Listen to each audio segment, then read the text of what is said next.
Ladies, gentlemen, boys and girls, theys and them, my name's Bill. Welcome to Crazy Grandad.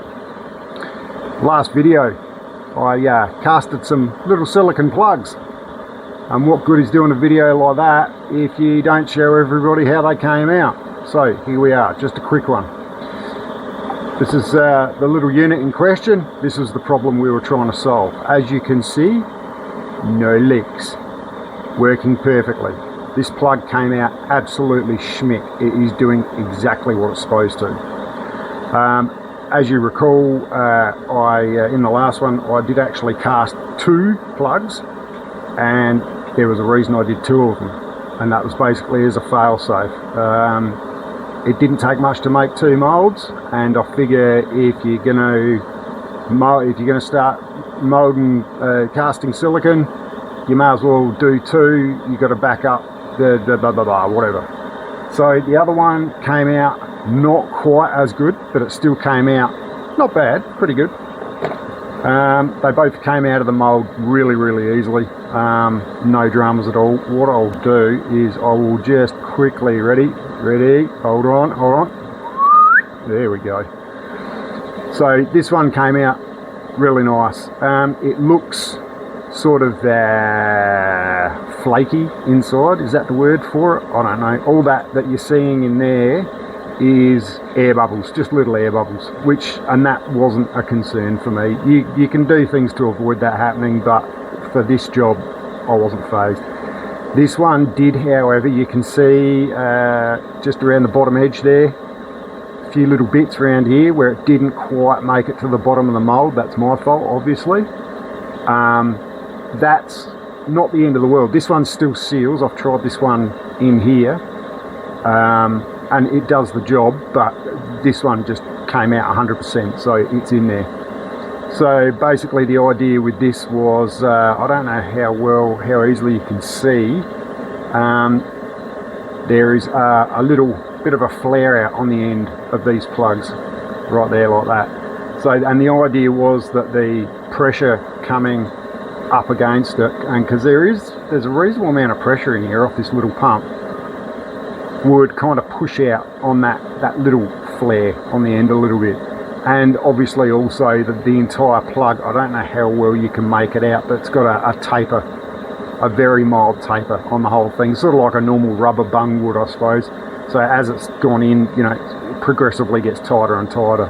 So it's working great. Yep, perfect. Couldn't have worked any better.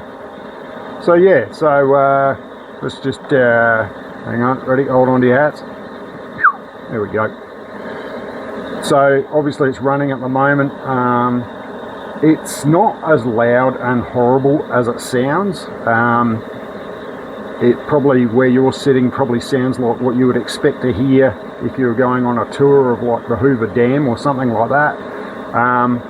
But yeah, it's actually not too bad. I do want to get a better fan for it, a little bit more skookum, but still pushes this amount of air, but is a lot quieter. You know, this is only a cheapie, and it's an old fan, so it's going to be a bit noisy. So yeah, but no, look, it's working great. Yeah, I've been sort of just running it for a bit this afternoon. If we have a look over here, we've got our ambient temperature inside at the moment, around about 26 degrees Celsius, 42% humidity, which is pretty much ideal for these. And as you can see down here, the temperature we've got coming out is yeah, just under 21 degrees.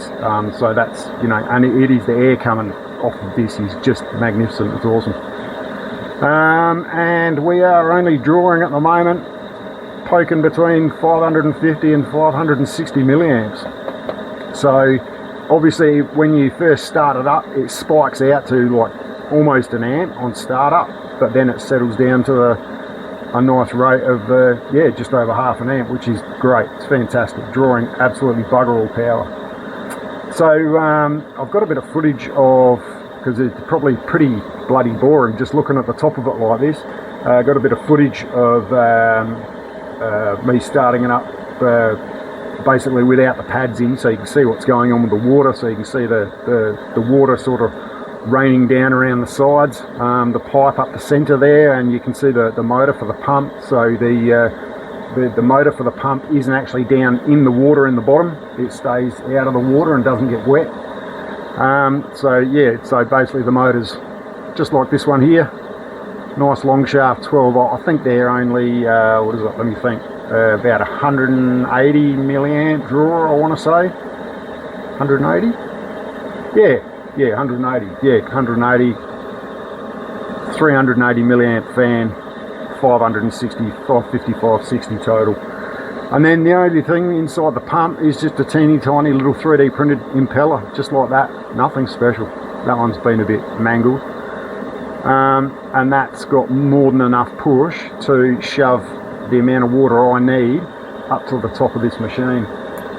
The silly part is I have made these plugs, and probably when I get to the second iteration of this machine, I probably won't actually need this plug, because this was initially designed to be a fill plug. So you would tip your water in, it runs down the pipe, down into the bottom, so on and so forth. As it turns out, I probably should be able to get away with using the little drain plug on the back to be able to fill it with a, you know, a funnel or whatever, as well as drain it when need be.